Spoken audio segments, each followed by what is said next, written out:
ప్రేమహస్తములతో తాకు ప్రభు నీ జల్దరు వృక్షపు నీడలలో నేనానంద భరితుడనైతేనే నీ జల్దరు వృక్షపు నీడలలో నేనానంద భరితుడనైతేనే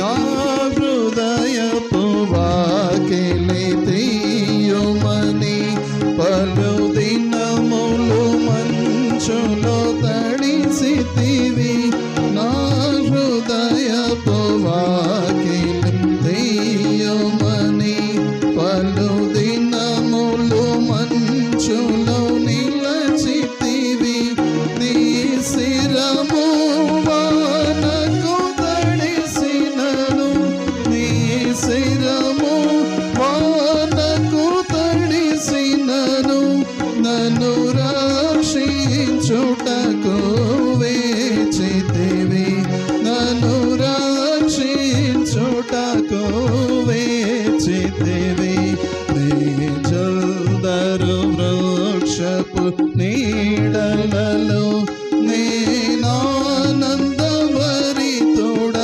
భరితుడనైతేనే నీ జల్దరు వృక్షపు నీడలలో నేనానంద భరితుడనైతేనే ఓ ప్రియుడా నాతి సుందరుడా ధవళావనుడా నాకతి ప్రియుడా ఓ ప్రియుడా నాతి సుందరుడా ధవళావనుడా నాకతి ప్రియుడా వ్యసనాక్రాంతుడుగా మార్చబడి వ్యసనాక్రాంతుడుగా మార్చబడి నీ సొగసును నాకు నొసగితివి నీ సొగసును నాకు నొసగితివి జల్దరు వృక్షపు నీడలలో నేనానంద భరితుడనైతేనే నీ జల్దరు వృక్షపు నీడలలో నంద భరితుడనైతేనే నీ పరిమళ పుష్ప సుగంధములు నారోత హృదయమును నింపినవి నీ పరిమళ పుష్ప సుగంధములు నారోత హృదయము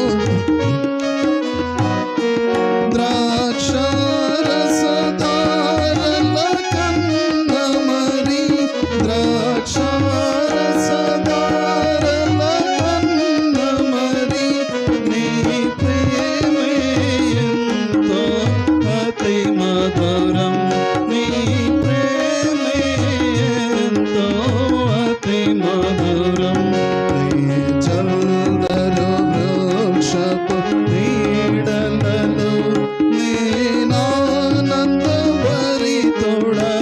భరితుడనైతేనే నీ జల్దరు వృక్షపు నీడలలో నేనానంద భరితుడనైతేనే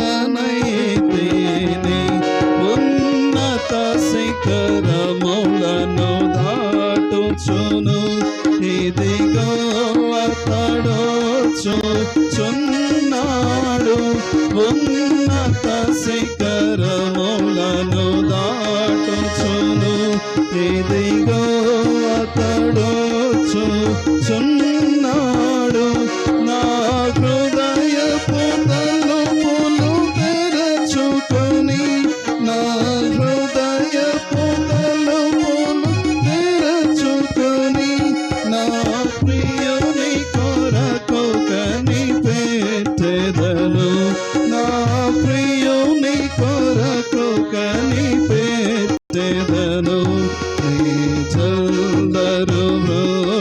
వృక్షపు నీడలలో నేనానందభరితుడనైతేనే నీ చల్దరు వృక్షపు నీడలలో నేనానందభరితుడనైతేనే నీ విందు సాలకు నడిపించి రాజులు యాజకులతో చేర్చితివి నీ విందు సాలకు నడిపించి రాజులు యాజకులతో చేర్చితివి జీవాహారము నాకందించి జీవాహారము నాకందించి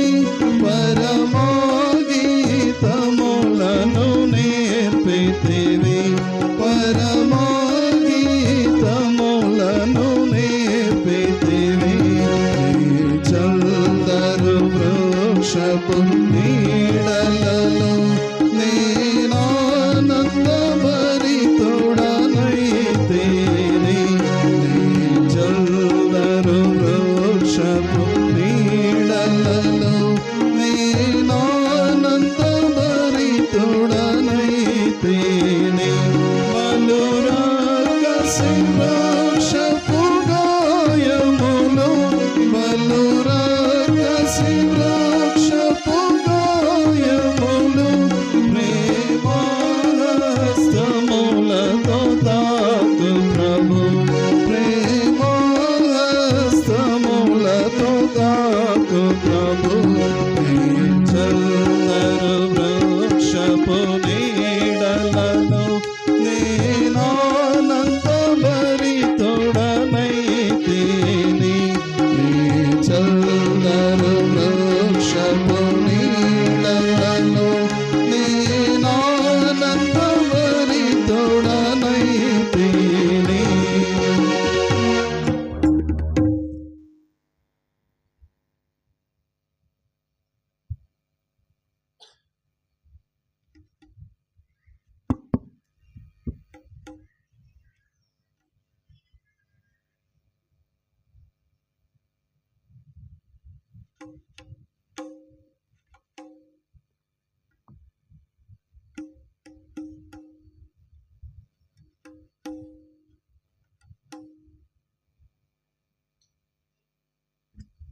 వాటి సంఖ్య 460.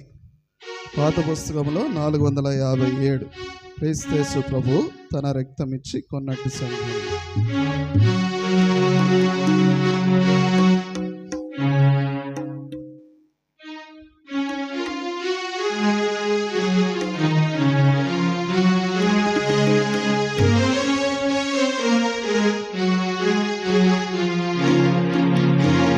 క్రీస్తు ప్రభువు తన రక్తమిచ్చి కొన్నట్టి సంగమున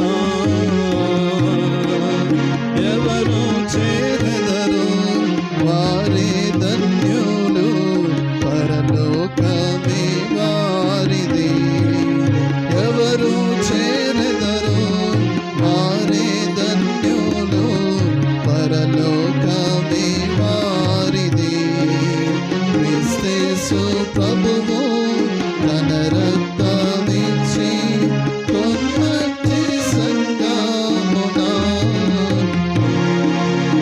ఎవరు చేరెదరు వారి ధన్యులు పరలోకమే వారిది ఎవరు చేరెదరు వారి ధన్యులు పరలోకమే వారిది ప్రభువాక్యమును సంతోషముతో ఎవరు స్వీకరింతురో ప్రభుని వాక్యమును సంతోషముతో ఎవరు స్వీకరింతురో ప్రకటించేదారు తమ ఐక్యతను బాప్తిస్మమునందున ప్రకటించెదారు తమ బాప్తిస్మమునందునా క్రీస్తు ప్రభువు తన రక్తమిచ్చి కొన్నటి సంగమునా ఎవరు చేరెదరో వారి ధన్యులు పరలోకమే వారిది ఎవరు చేరెదరో వారి ధన్యులు పరలోకమే వారిది అపోస్తలుల బోధను నమ్మి స్థిరపరచబడిన వారే అపోస్తలుల బోధను నమ్మి స్థిరపరచబడిన వారే ఆత్మశక్తితో వారు ఎల్లప్పుడూ సంఘములో నిలచేదారు ఆత్మశక్తితో వారు ఎల్లప్పుడూ సంఘములో నిలచేదారు క్రీస్తు ప్రభువు తన రక్తమిచ్చి కొన్నటి సంగమునా ఎవరు చేరెదరో వారే ధన్యులు పరలోకమే వారిది ఎవరు చేరెదరో వారే ధన్యులు పరలోకమే వారిది పరిశుద్ధులతో సహవాసమును ఎవరు కలిగి ఉందురో పరిశుద్ధులతో సహవాసమును ఎవరు కలిగి ఉందురో వారి పొందెదరు క్షేమాభివృద్ధి క్రీస్తు ప్రభువునందు వారి పొందెదరు క్షేమాభివృద్ధి క్రీస్తు ప్రభువునందు క్రీస్తు ప్రభువు తన రక్తమిచ్చి కొన్నటి సంగమునా ఎవరు చేరెదరో వారి ధన్యులు పరలోకమే వారిది ఎవరు చేరెదరో వారి ధన్యులు పరలోకమే వారిది ప్రభుదేహ రక్తమును తిని త్రాగు వారే తన యందు నిలచేదారు ప్రభుదేహ రక్తమును తిని త్రాగు వారే తన యందు నిలచేదారు ప్రకటించెదారు ఆయన మరణ పునరుద్ధానమును వారు ప్రకటించెదారు ఆయన మరణ పునరుద్ధానమును వారు క్రీస్తు ప్రభువు తన రక్తమిచ్చి కొన్నటి సంగమునా ఎవరు చేరెదరో వారే ధన్యులు పరలోకమే వారిది ఎవరు చేరెదరో వారే ధన్యులు పరలోకమే వారిది పట్టు వదలాక సంఘముతో కూడి ఎవరో ప్రార్థించేదారో పట్టు వదలాక సంఘముతో కూడి ఎవరో ప్రార్థించేదారో ప్రార్థన ద్వారా సాతాను ప్రియలు బంధించేదారు వారే ప్రార్థన ద్వారా సాతాను ప్రియలు బంధించేదారు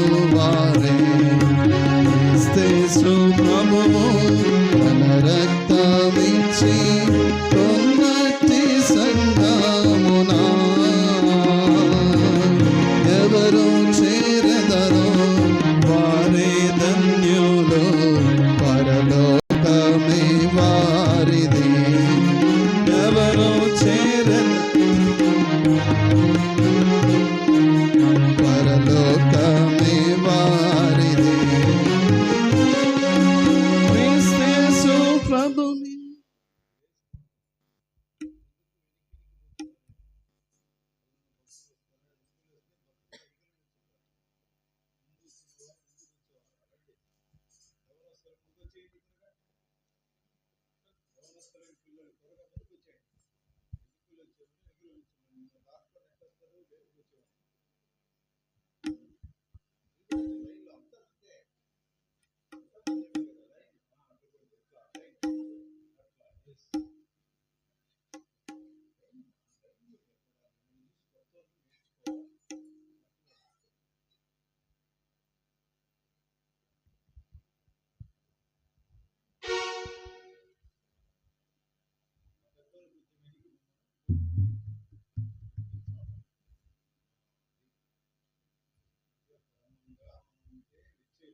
క్రీస్తు ప్రభుని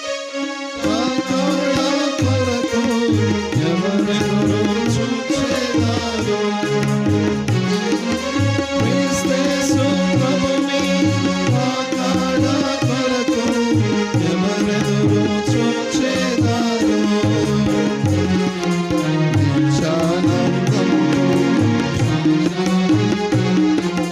సర్వలోకమునందు సాక్షాదించెదరు.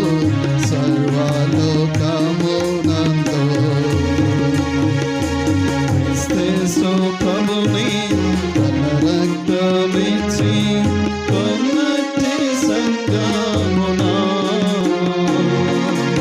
ఎవరు చేరెదరో వారే ధన్యులు. పరలోకమే వారిది. ఎవరు చేరెదరో వారే ధన్యులు. పరలోకమే వారిది.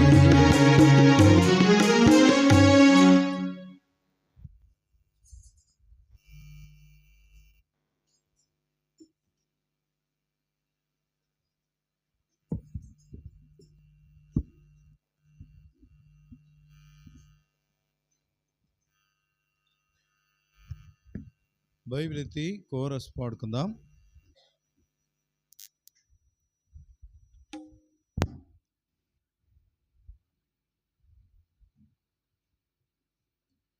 పఠింప శ్రేష్ఠ గ్రంథము బైబిల్. పఠింప శ్రేష్ఠ గ్రంథము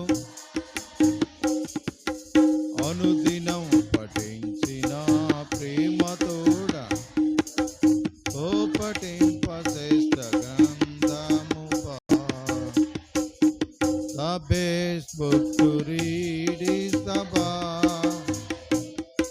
The best book to read is the Bible. If you read it every day, it will help you all the way. Oh, the best book to read is the Bible.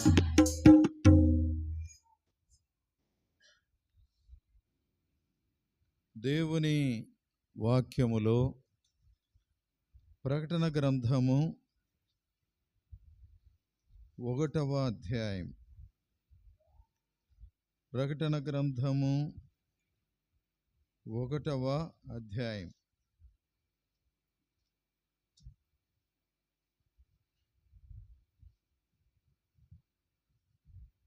మనం మొదటి 7 వచనాలు మార్చి చదువుకుందాం. మొదటి 7 వచనాలు మార్చి చదువుకుందాం. యేసుక్రీస్తు తన దాసులకు కనబరుచుటకు దేవుడు ఆయనకు అనుగ్రహించిన ప్రత్యక్షత. ఈ సంగతులు త్వరలో సంభవింపనై ఉన్నవి. ఆయన తన దూత ద్వారా వర్తమానం పంపి తన దాసుడైన యోహానుకు వాటిని సూచించెను.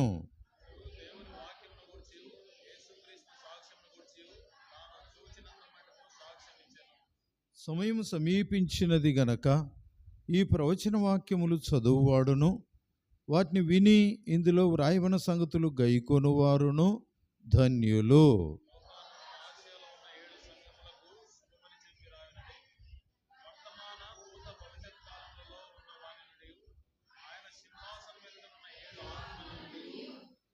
నమ్మకమైన సాక్షియు, మృతుల్లో నుండి ఆది సంభూతుడుగా లేచిన వాడును, భూపతులకు అధిపతియునైన యేసుక్రీస్తు నుండి కృపా సమాధానములు మీకు కలుగునుగాక.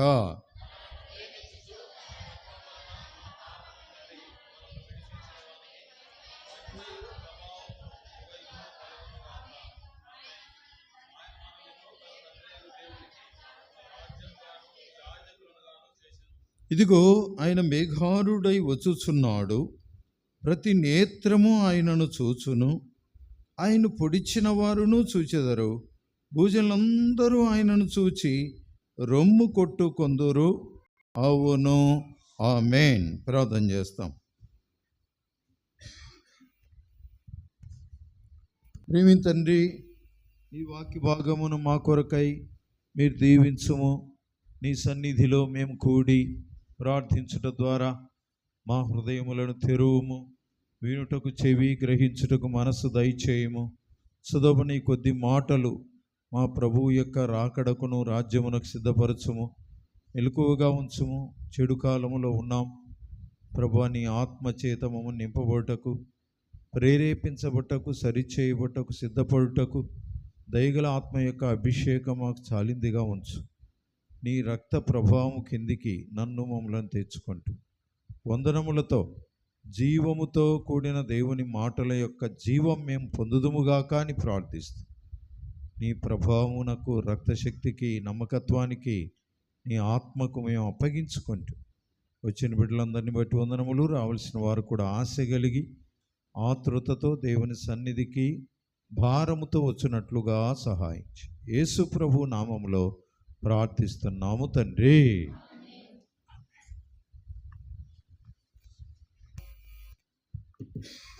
దేవుని వాక్యములో మొట్టమొదటిగా ఏం చెబుతుంటున్నాడు అంటే, ప్రభువు రాబోయే దినములలో మనము ఉన్నాం.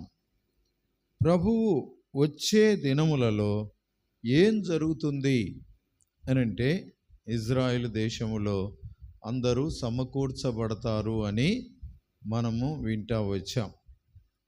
ఇజ్రాయెల్ దేశంలో అందరూ చేరుకున్నారు, దాదాపు చాలామంది చేరుకున్నారు.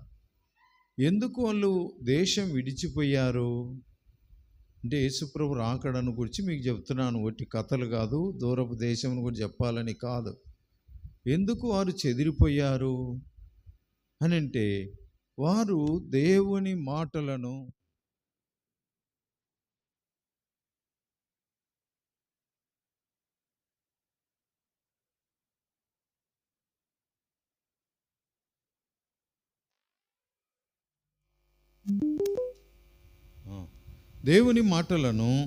వారు ఏం చేశారు అంటే, దేవుని మాటలు వారు తృణీకరించారు. ఎంతగా వారు దేవుని మాటలను తృణీకరించారు అని అంటే, వారు ఇక దేవుని యొక్క కార్యములను గురించి వివేచించక, ఆలోచించక వారు చాలా దూరం అయిపోయారు. దేవుడేమో వాని గురించి ఎంత మంచి పేరు పెట్టాడంటే, మీరు నాకు స్వకీయ జనము అన్నాడు. ఇంకా ఏమన్నాడంటే, ప్రతిష్ఠిత జనము అన్నాడు. ఇంకా ఏమన్నాడంటే, సౌందర్యమైన నగరము అన్నాడు. ఇట్లా ఎన్నో వాళ్ళని గురించి చెప్పి ఎంతగానో ప్రేమించాడు. ప్రేమిస్తే వారు దేవుణ్ణి దూరం చేసుకొని చాలా పాపములోకి వెళ్ళిపోయారు. అప్పుడు దేవుడు ఇక తీర్మానం చేశాడు, వీళ్ళకు బుద్ధి రావటానికి దేశాలకు ఇలా నిలగొడితేనే కానీ వీళ్ళకు బుద్ధి రాదు. కాబట్టి అయినప్పటికీ ఒక్కసారి నేను పోతాను, నేను పోయి చెప్పి చూస్తాను అని దేవుడు వచ్చి ఒక ఉదాహరణ చెప్పాడు. ఏం ఉదాహరణ చెప్పాడు చూడండి. దేవుని వాక్యములో మత్తయి సువార్త ప్రభువు ఈ లోకానికి వచ్చి ఈ ఉదాహరణ చెప్పాడు. 21వ అధ్యాయం 33వ వచనం చదవండి. ఎవరు చదువుతారో చదవండి, గట్టిగా చదవండి. ఆ, ఆ. ద్రాక్షవనమును నాటించి ఆ, ఆ, ద్రాక్షల తొట్టి తొలిపించి గోపురమును కట్టించి కాపులకు దాన్ని గుత్తకిచ్చి దేశాంతరం పోయింది. పండ్ల కాలము సమీపించినప్పుడు పండ్లలో తన భాగము తీసుకుని వచ్చిన కాపులతో తన దాసులను పంపగా, అంటే దాసులు ఎవరు? ప్రవక్తలు, సేవకులు పంపించాడు. పంపిస్తే ఏం చేశారు? 25 వచనం. ఆ కాపులతని దాసులను పట్టుకొని ఏం చేశారు చెప్పండి? ఒకరిని కొట్టిరి, మరి ఒకరిని చంపిరి. కాబట్టి కొట్టటంలో చంపటంలో ఎందుకు దేవుని మాటలు చెప్తుంటే వాళ్ళు ఏం చేస్తున్నారమ్మా? వింటున్నారా? వాళ్ళు వినకుండా వచ్చినారు. దేవుని మాటలు వినలేదు. వినకుండా ఏం చేశారంటే కొట్టారు, చంపారు. చంపితే మరలా అతడు మునుపటి కంటే ఎక్కువ మంది ఇతర దాసులు పంపితే వారిని కూడా అట్లాగునే చేశారు. అట్లే ఎవరిని కూడా ఏ దాసులను ప్రేమతో చూడలేదు. చంపారు, కొట్టారు, ఎదిరించారు. సత్యం చెప్తే ఒప్పుకోవట్లేదు, ఉన్న విషయం చెప్తే ఓర్చుకోవట్లేదు. మరి ఏం చేశాడు?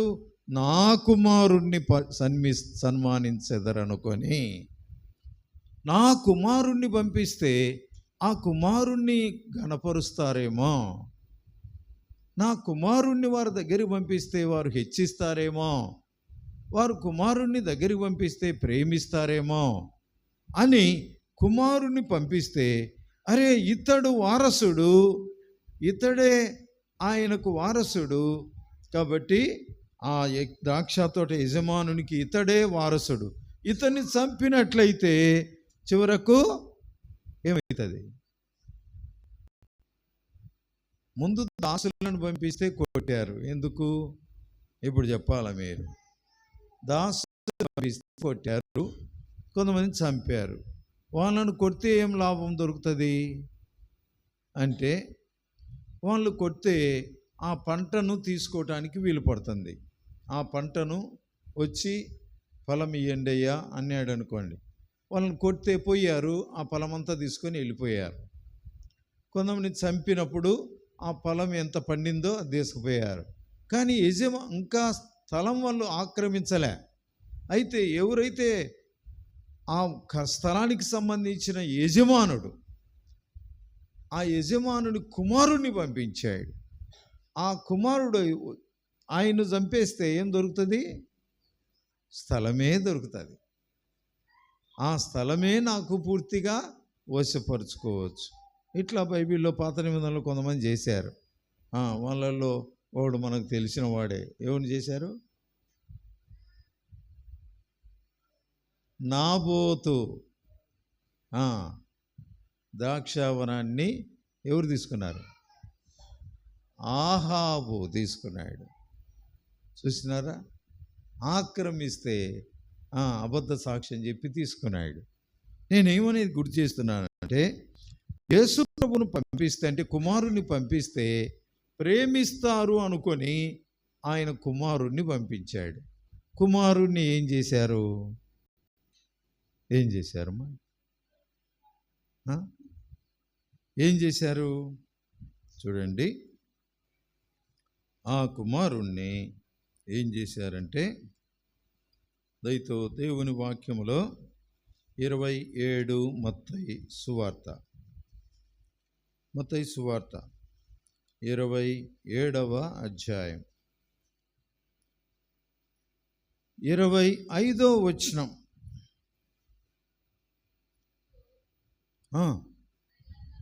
ప్రజలందరూ చూసినారా?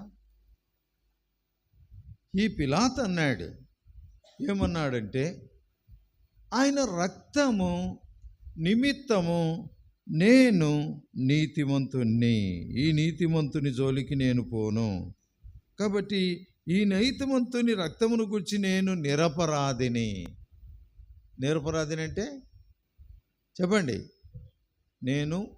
నేను ఈయనను చంపటానికి ఒప్పుకోవట్లేదు, మీరు ప్రేరేపిస్తున్నారు. కాబట్టి ఈయన రక్తమును గురించి నేను నిరపరాధిని అని చేతులు కడుక్కున్నాడు. అయితే వీళ్ళు ఏమంటున్నారు, ఏమ్మా అటు ఇటు మీ ఊరు వెళ్ళి అటు చెట్టు చూడకండి, నాకెళ్ళి చూడాలా, పేరు పెట్టి పిలుస్తాను, వాక్యం వినాలంటే అటు ఇటు చూడకూడదు, పోతుంది. కాబట్టి ఏం చెప్తున్నాడు, రక్తమును గురించి నేను నిరపరాధిని అని కొడుక్కుంటానే వాళ్ళు ఏమన్నారు, వీని రక్తము మా మీదను మా పిల్లల మీదను ఎంత శాపము కోరుకున్నారు, ఎంత శాపం. ఏమ్మా మళ్ళా చెప్తాడా, మళ్ళీ అట్ట చూస్తున్నారు మీరు, ఏం పనిలే మీకు, పిల్లలను చూసేదేనా, నాకెళ్ళి చూడండి అంటే. కాబట్టి ఏం చెప్తున్నాను, ప్రభు రక్తమును గురించి ప్రభు అనుకోవట్లే, యేసు ప్రభు రక్తం మా మీద మా పిల్లల మీద ఉండునుగాక అని ఏమనుకుంటున్నారు వారు. యేసు ప్రభు రక్తము యొక్క ఆ రక్తము చిందించే పాపము, ఆ శాపము వాళ్ళు మా మీద మా పిల్లల మీద ఉండునుగాక అన్నారు. అది ఎంత దూరం పోయింది తెలుసా,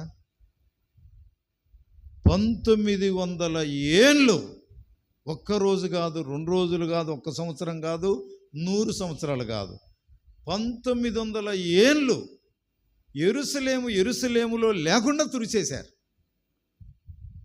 అంత కాల్చేశారు. అందుకోసమే ప్రభు చెప్పాడు, మీరు నా మీద ఇలాగ నేను వస్తే మీరు ఇట్లా చేశారు కదా, మీకు రాయి మీద ఉండదు. చూడండి, దయతో దేవుని వాక్యములో 23వ అధ్యాయం, మత్తయి 23:37 చదవండి. ప్రవక్తలను చంపుచు నీ యొద్దకు వచ్చిన వాడిని రాళ్లతో కొట్టేది నేర్చుకున్నావు.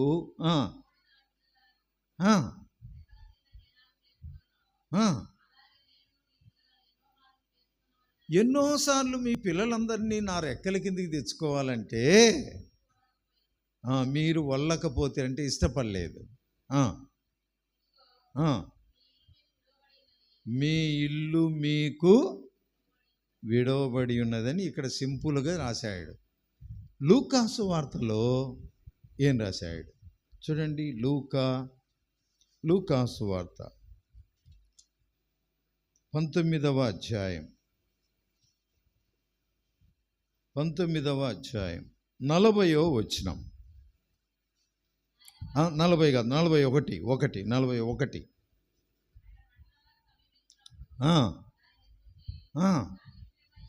చూసారా, ఏడ్చి, ఎవరు, యేసు ప్రభు పట్టణమును చూసి ఏడుస్తున్నాడు. ఎందుకు ఏడుస్తున్నాడు చూడండి, కింద చూడండి, చదువు త్వరగా. ఈ దినమందైనను, చూసారా, సమాధాన సంబంధమైన సంగతులు తెలుసుకుంటే నీకు మేలు. నీకు సమాధాన సంగతులను నేను తీసుకొని వచ్చాను, నువ్వు తెలుసుకోవట్లేదు కదా, తెలుసుకోవట్లేదు. నీకు తెలుసుకోవాలని తీసుకొని వస్తే నీవు తెలుసుకోవటం లేదు. అవి నీ కన్నులకు ఏం చేయబడ్డాయి, మరుగు చేయబడ్డాయి. కన్నులు మరుగు చేయబడ్డాయి అంటే కన్నులకు ఏమొచ్చింది, కావరం వచ్చింది. కన్నులకు కావరం అంటే కొవ్వు అంటారు. కన్నులకు కొవ్వు వచ్చింది, కావరం వచ్చింది కదా. నేను అనుకున్నాను మేమే లేట్ చేసినామేమో, ఈ భక్తులందరూ ఎంత ఎదురు చూస్తుంటారో, ఎంతసేపు ఉంటారో ఈ భక్తులు ఎంతో. కాబట్టి ఈ యొక్క ఊర్లో చాలా ఆసక్తి ఉంది అనుకుంటే అందరూ మేము వచ్చిన తర్వాతనే వద్దామని ఉన్నారు. అట్లా భక్తులు ఉండేది. ముందుగానే వచ్చి ప్రార్థనలో కనిపెట్టాలి కదా, ముందుగానే వచ్చి ఆసక్తి చూపించాలి. అది మెచ్చుకుంటాడు దేవుడు కదా. నా మట్టుకు నేనైతే ఇక కార్లల్లో ఈ యొక్క ఆటోల్లో, టూ వీలర్లో ప్రయాణం చేసే శక్తి అయిపోయింది మాకు. కష్టం, కానీ పుల్లలు చెరువు ఉండే బిడ్డలు కావాలని వచ్చాం మేము. కష్టమైన మీరెట్టున్నారంటే వాళ్ళు వచ్చిన తర్వాత చూద్దాంలే అని చిన్నగా వస్తున్నారు. చూసారా? అట్లా ఉండద్దు. ఆశ కలిగి ఉండాలి, ఆసక్తి చూపించాలి. వచ్చి కొద్దిసేపు ప్రార్థన చేస్తే ఏమవుతుంది మీకు? కాబట్టి ప్రార్థనలు గడపాలి. ప్రభువే వాళ్ళ దగ్గరికి వచ్చాడు. వస్తే వాళ్ళు ఏం చేశారంటే ప్రభువును వ్యతిరేకించే స్వభావం కలిగి ఉన్నారు. కలిగి ఉంటే ఏమైంది? పట్టణం విషయం ఏడ్చాడు. తర్వాత ఏం చేశాడు? ఈ దినమైందైన సమాధాన సంబంధమైన సంగతులు తెలుసుకుంటే నీకు మేలు. అయితే ఏం చేస్తున్నావు? తెలుసుకోవట్లేదు. అప్పుడు ఏమైంది? ప్రభువు నిన్ను దర్శించిన వచ్చిన కాలము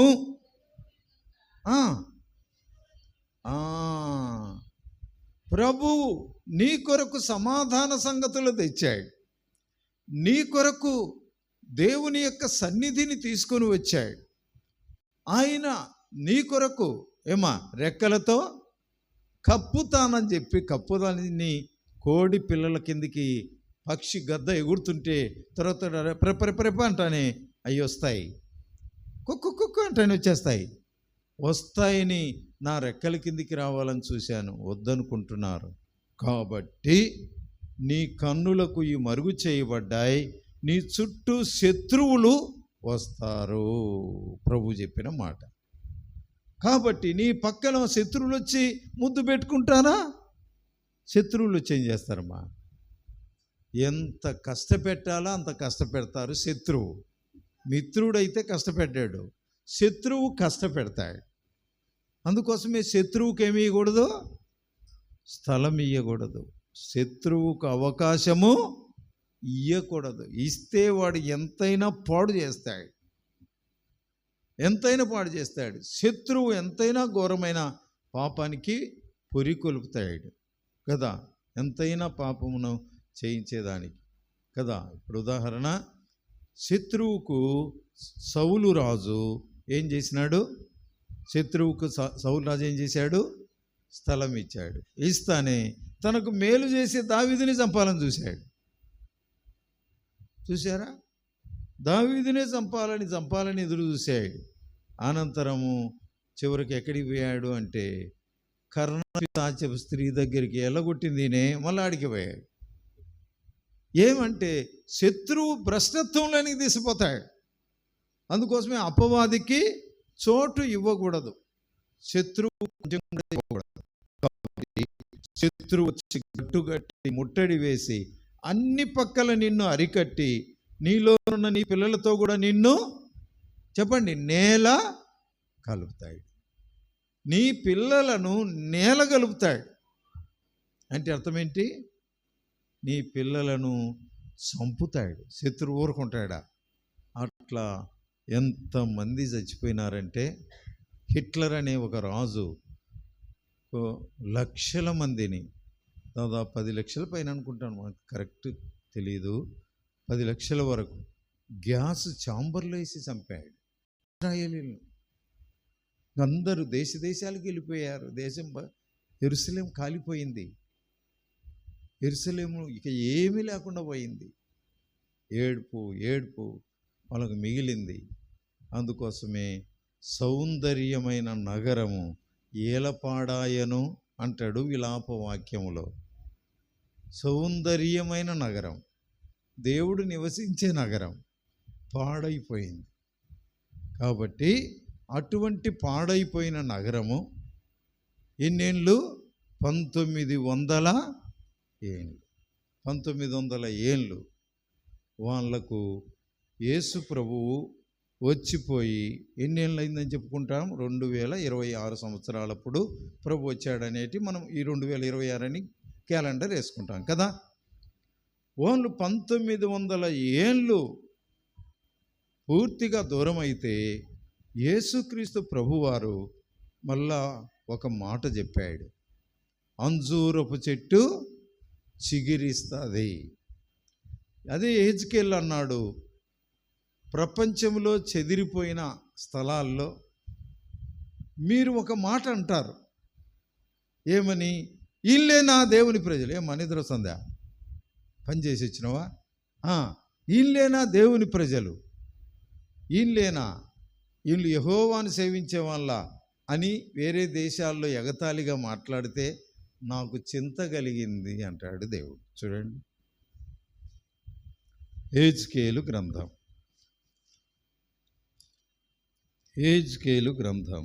38వ అధ్యాయం లేదా 36వ అధ్యాయం 36, 20, 21.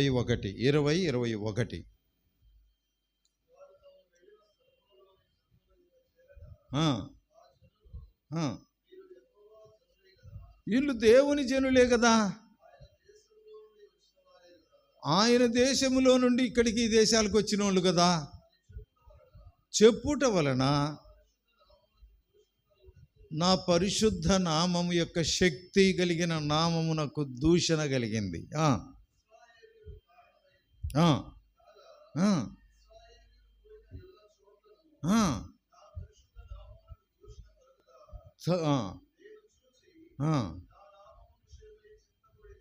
నేను చింత పడితిని. కాబట్టి చింతపడిన నేను 38వ అధ్యాయం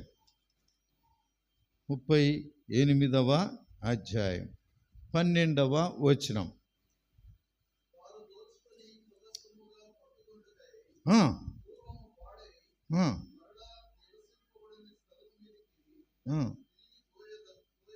పాడైపోయిన పట్టణానికి మళ్ళా తిరిగిపోయేదను, సమకూర్చి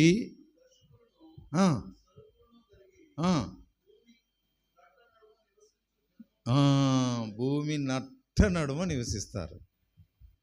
ఇశ్రాయేలీలు భూమి నట్ట నడుమ పెట్టాడు దేవుడు. కాబట్టి ఆ నట్ట నడుమ నివసించే జనుల యొద్దకు నేను పోతాను అని ఎప్పుడు 1947లో మనకు స్వాతంత్రం వచ్చింది. బ్రిటిష్ వాళ్ళ పరిపాలనలో. వాళ్ళకి ఎప్పుడు వచ్చింది తెలుసా?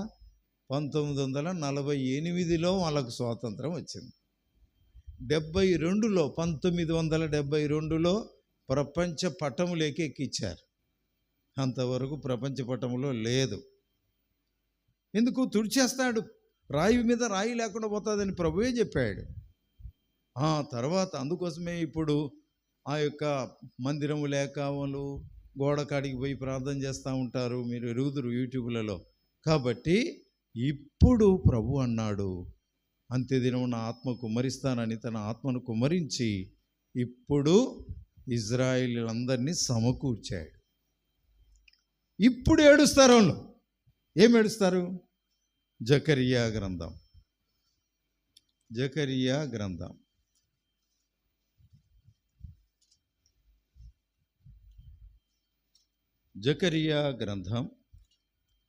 12వ అధ్యాయం 12వ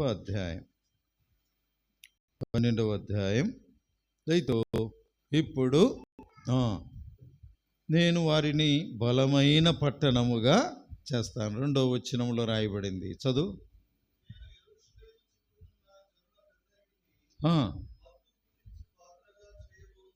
చూసారా?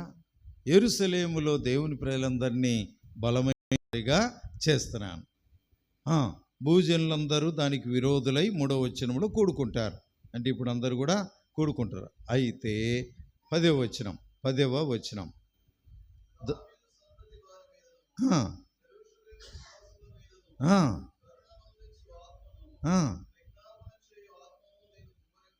విజ్ఞాపన చేయి ఆత్మను నేను కుమ్మరించగా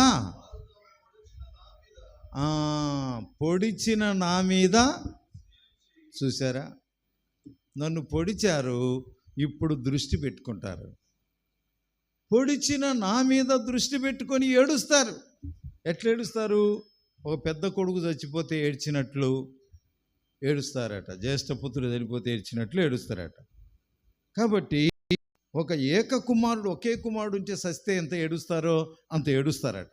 అయ్యో, యేసు ప్రభు మాకు కుమారుడుగా వచ్చి మేము మా దగ్గరికి బాగు చేయాలనిస్తే ఆయన్ని మేమే సిలువేశాం. పొడిచిన నా మీద, నన్ను పొడిచారు, పొడిచిన నా మీద, కాబట్టి మేమే సిలువేశాం, మేమే పొడిచాం, మేమే చంపాం. ప్రభువా, మేము బుద్ధిహీనం, మేము జ్ఞానహీనం. పశ్చాత్తాపడతారు. ఆ పశ్చాత్తాపడిన ఈ దినములలో ప్రభు ఏం చేస్తాడు? తిరిగి ఆయన రాబోతున్నాడు. ఎక్కడికి వస్తాడు? ఎక్కడికి వస్తాడు? చూడండి, అపోస్తుల కార్యములు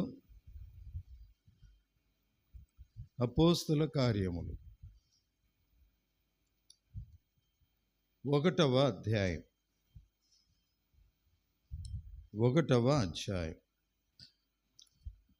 9వ వచనం. వారు చూస్తూ ఉండగా యేసు ప్రభువు చనిపోయి మళ్ళా తిరిగి లేచాడు. లేచిన తర్వాత 10 సార్లు కనపడ్డాడు. 10 సార్లు కనపడినప్పుడు చివరిసారి, అంటే ఇది 10వసారి అనుకుందాం.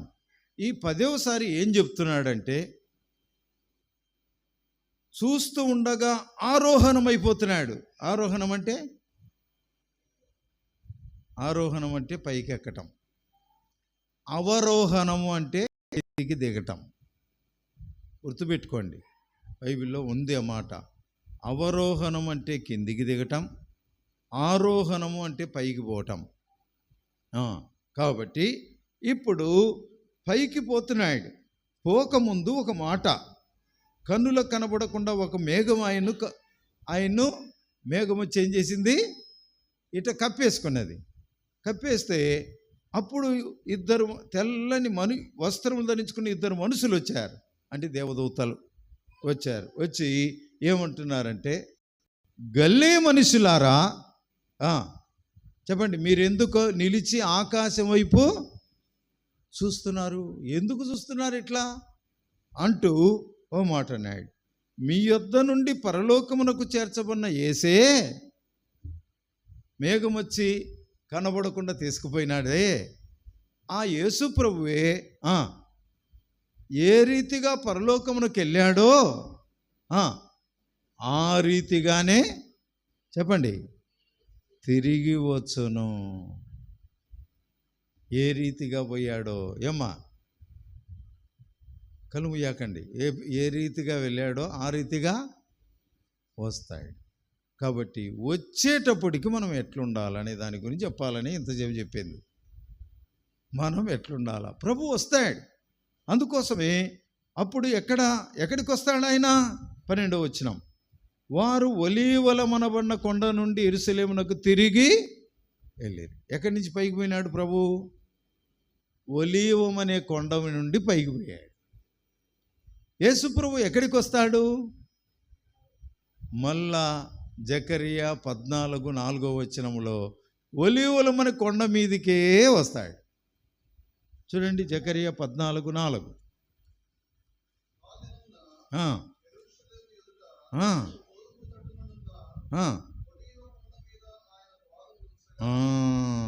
చూసినారా? ఒలీవల కొండ మీద పాదములు ఉంచగా, చూసారా? ఒలీవల కొండ మీదకి ఏమ్మా జరగబోయే సంఘటన ఇది. యేసు ప్రభు ఇప్పుడు చూస్తాను, నాకెళ్ళి చూడండి. యేసు ప్రభు ఇది ఒలీవల కొండ అనుకోండి, ఇది ఒలీవల కొండ. ఈ ఒలీవల కొండ ఏమైందంటే, ఒలీవల కొండ ఏమైపోయిందంటే, ఇప్పుడు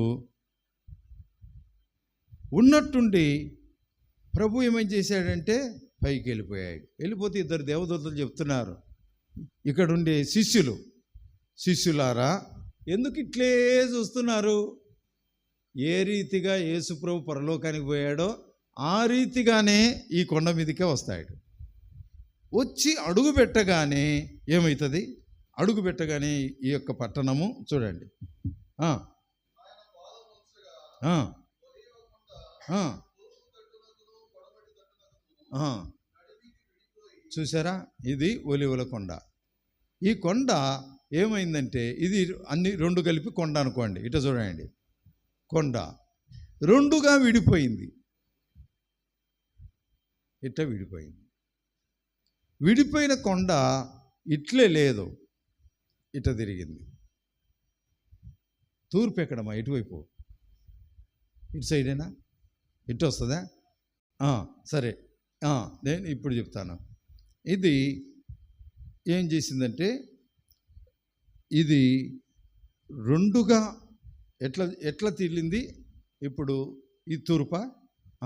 ఇది దక్షిణం, ఉత్తరం, ఇది దక్షిణం. అదే తూర్పు పడమర, ఉత్తరం, ఇది దక్షిణం. మరి ఏం డౌట్ పడుతున్నావు? లెక్కలన్నీ ఊరుకుంటున్నారు,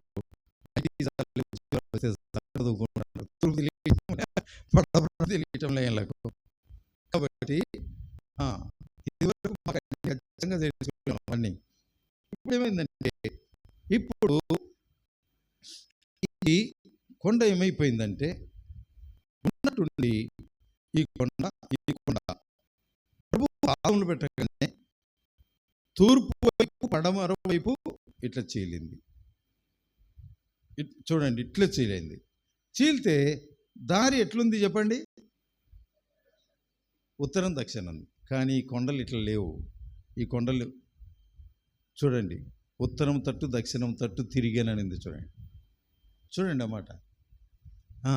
అంటే ఎంత మర్మం ఉందని చెప్పడానికి చెప్తున్నాను. చూసారా, సమూహం కొండ ఇట్లా నడిమికేమో ఇట్లా విడిపోయింది. తూర్పు పడమర విడిపోయింది. విడిపోయిన కొండ, ఈ కొండ ఏమో ఉత్తరం తట్టుపోయింది, ఈ కొండ ఏమో దక్షిణం తట్టుపోయింది. ఇప్పుడు చెప్పండి, ఇప్పుడు దారి ఎట్టబడింది? ప్రతి చిన్నది గమనించండి. తూర్పు పడమరకు దారి పడింది. ఈ తూర్పున ఏముందంటే యెరూషలేముంది. ఇక్కడ దిగిన యేసు ప్రభు యెరూషలేములకు పోవాలా. అందుకోసం ఈ కొండలు ఇట్లా చీలి ఇటు తిరిగినాయి. ఇటు తిరిగితేనే ఇక్కడి నుంచి యేసు ప్రభు ఏం చేస్తున్నాడంటే, ఇక్కడి నుంచి తూర్పు తట్టు నుండే ఆ దేవాలయమును చూడండి. ఇంకా అన్నిసార్లు తూర్పు తూర్పు తూర్పు అని రాయబడింది. యెహెజ్కేలు గ్రంథం, యెహెజ్కేలు గ్రంథం, యెహెజ్కేలు గ్రంథం. దయతో ఏమంటాడంటే, దేవుని వాక్యములో 43వ అధ్యాయం, 43వ అధ్యాయం మొదటి వచనం చదువు.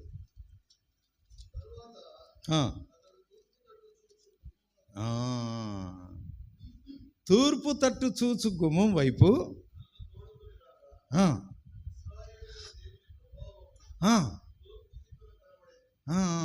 చూసారా, తూర్పు తట్టున యెరూషలేము ఉంది. దాని కొరకు ఈ కొండలు ఇటు తిరిగాయి. అక్కడి నుంచి యేసు ప్రభు తూర్పు తట్టు ప్రవేశిస్తున్నాడు. చూడండి 4వ వచనం.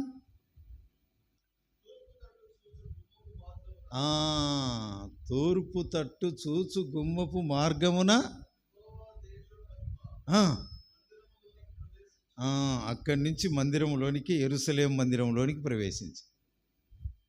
చూసారా, కాబట్టి ప్రభు వచ్చే మార్గము, వచ్చే క్రియలు దగ్గరికి వచ్చేసాయి. ప్రభు దగ్గరికి వచ్చే సమయము వచ్చేసింది. ఆయన ఎప్పుడు వస్తారో తెలియదు.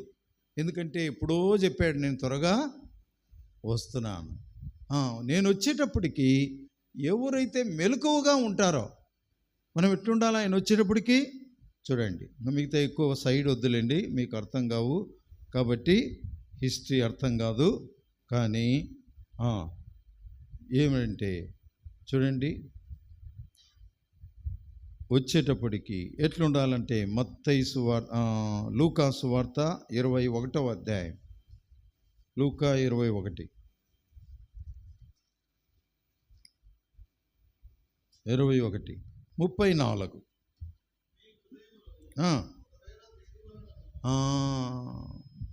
తిండి తిండి తిండి తిండి తిండి కదా. ఇప్పుడు ఏ హోటళ్ళు నిండిపోతున్నాయి, ఏమంటే జీతాలు కూడా అట్లే వస్తున్నాయి కదా. ఏ చిన్న పని చేసినా 100 రూపాయలు 1000 రూపాయలని బాగా వస్తున్నాయి. అందుకోసం ఏ హోటళ్ళు, అందుకోసమే బాగా పెద్ద పెద్ద హోటల్స్ పెట్టేశారు. ఏం కారణం అంటే తిండి. రెండోది మత్తు, బాగా తాగటం, తమ ఇష్టానుసారంగా బతకటం, మత్తు. తర్వాత ఐహిక విచారం, ఏదో విచారం. దేవుడు చూసుకుంటాడు, నా భారం అనుకునేది లేదు, దేవుని మీద మోపేది తెలియదు. దేవుడు చూసుకుంటాడులే, ఐహిక చింత, ఎప్పుడు ఏదో చింత, ఏదో పోగొట్టుకున్నట్టు. చూసారా, దేవుని ఐహిక విచారం వలన మందముగా ఉన్నందున ఆ దినము అకస్మాత్తుగా మీ మీదికి ఉరి వచ్చినట్టు వచ్చును. చూసినారా? కాబట్టి మందముగా మన జీవితం ఉంటే ఉరి వచ్చినట్టు వస్తుంది. కనుకనే మనం ఐహిక చింతలు పడకూడదు, మనం జాగ్రత్తగా ఉండాలా. ఎట్లుండాలంటే మత్తయి సువార్త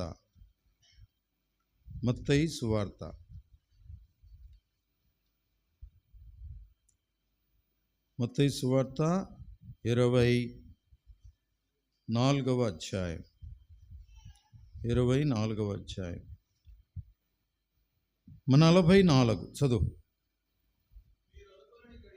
మీరు అనుకొనని గడియలో